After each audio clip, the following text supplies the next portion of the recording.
October 25th, 1415. A muddy field in northern France. 25,000 French soldiers, the finest knights in Europe, facing 6,000 starving Englishmen. By sunset, 10,000 French nobles lie dead. The English? They lost maybe 400. This is the story of how mud, arrows, and one desperate king turned certain death into legendary victory. This is Agincourt. If you've ever wondered how medieval battles were actually won, not in some Hollywood fantasy, but through brutal strategy, terrain, and pure desperation, then you're in the right place. Today, we're breaking down one of history's most shocking military upsets. We're talking about a battle where everything, and I mean everything, was stacked against the English. Outnumbered 4-1, starving, diseased, miles from safety. And yet, they didn't just survive, they annihilated France's elite warrior class. By the end of this video, you'll understand exactly how terrain became a weapon, how French overconfidence became their coffin, and how a young king named Henry V turned a death march into a legend that still echoes 600 years later. So hit that like button, drop a comment with your favorite medieval battle, and let's dive into Agincourt, where peasants with longbows humbled the pride of France. Here's what you need to understand. England and France had been at each other's throats for decades in what we now call the 100 Years' War. Crowns, land, dynasties, the usual medieval drama. But by 1415, England was a mess.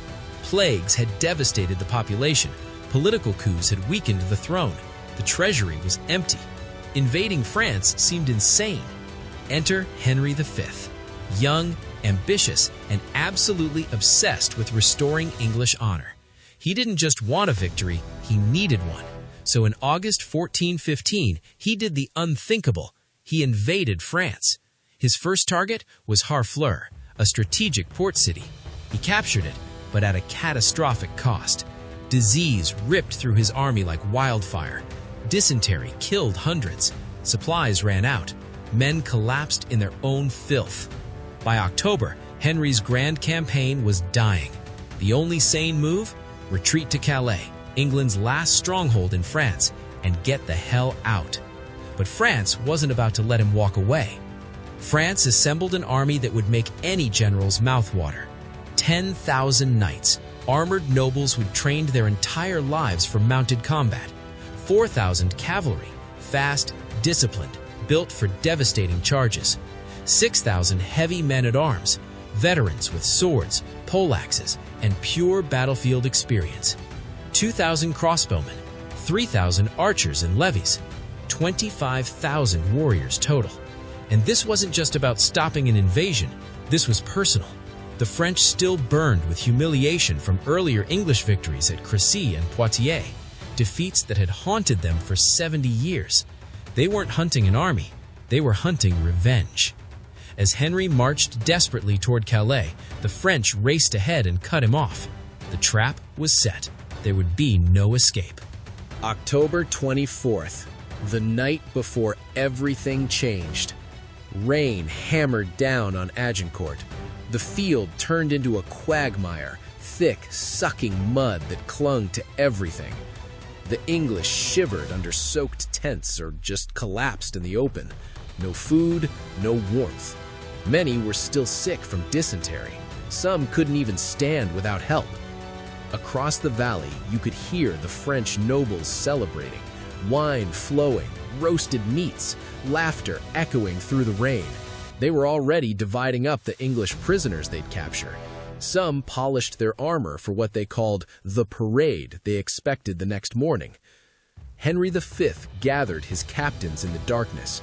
Feverish, exhausted, but unbroken, he told them simply, "We may die tomorrow, but if we die fighting."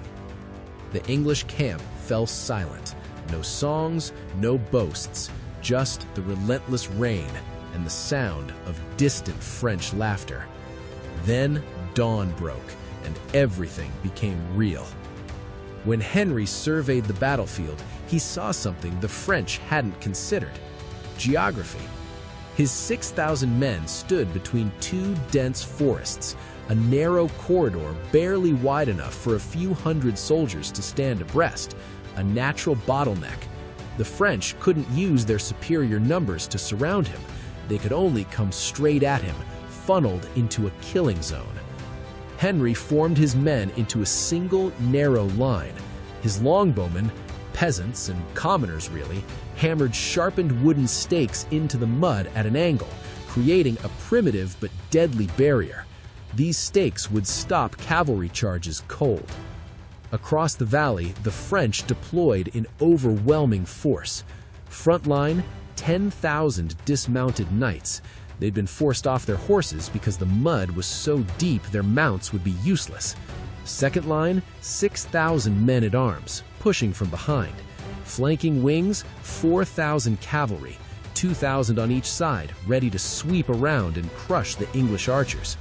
Rear line, 2,000 crossbowmen and 3,000 archers. It was a wall of metal and flesh that stretched across the valley. The French were already so confident they could barely contain themselves. And then, nothing happened. Both armies just stared at each other. Minutes passed. The French expected the English to just sit there, starve, and eventually collapse. Henry knew that waiting meant slow death, so he made a move that shocked everyone. Banners forward. His longbowmen yanked their stakes from the mud, advanced several dozen paces closer to the French, and drove them back into the ground. It was an insult, a challenge, a fiddle finger to 25,000 French warriors. The French scrambled to reorganize, horses slipping in the mud, officers shouting commands. Then Henry unleashed his trap. 200 English longbowmen hidden in the woods suddenly opened fire from the tree line, arrows tearing into shields, horses, and plate armor from an unexpected angle. Their hunting calls mocked the nobles they were killing. French pride shattered. Someone in the front ranks screamed, "Charge!" and the French tide surged forward. On each wing, 2,000 mounted French cavalry charged first, trying to sweep around and destroy the English archers, but their horses immediately started sinking into the deep mud. Riders fought to stay upright as their mounts struggled and slipped. And then the arrows came. Not a few arrows, thousands of arrows, a black cloud that darkened the sky. English longbowmen could lose 10 to 12 arrows per minute. With 5,000 archers firing, that's 50 to 60,000 arrows every 60 seconds. Visors were pierced, horses were shot down mid-stride. Panicked riders crashed into their own infantry, creating chaos before the battle even truly began. The French cavalry, meant to win the flanks, collapsed in minutes. Meanwhile, the main French force, 10,000 dismounted knights, pushed forward under relentless arrow fire. The arrows didn't always pierce their plate armor, but they shattered joints, cut exposed tendons, crushed windpipes. By the time these knights reached the English stakes, they were bleeding, exhausted, and barely able to see through their visors. But their sheer mass slammed into the English line anyway. The trap snapped shut. English men-at-arms braced behind their stakes, striking downward at knights who were trapped and couldn't maneuver. The longbowmen continued raining arrows over their own line, hammering the French ranks as they stumbled forward, unable to retreat because of the mass of bodies behind them. Then the second French wave, 6,000 heavy men-at-arms, slammed into the rear of their own front line. They didn't reinforce the attack, they buried it. The French were literally crushing themselves. Henry saw it happening and whispered to his captains, "Hold, let them come." Only then did the English longbowmen drop their bows and grab close combat weapons, axes, mallets, hammers, knives. They rushed in from the flanks, nimble in the mud that dragged down armored knights, carving into the mass of bodies that couldn't turn to defend themselves. The valley became a grinder. Knights drowned face down in the mud, suffocated by their own armor. Others were crushed by the weight of bodies pressing from behind.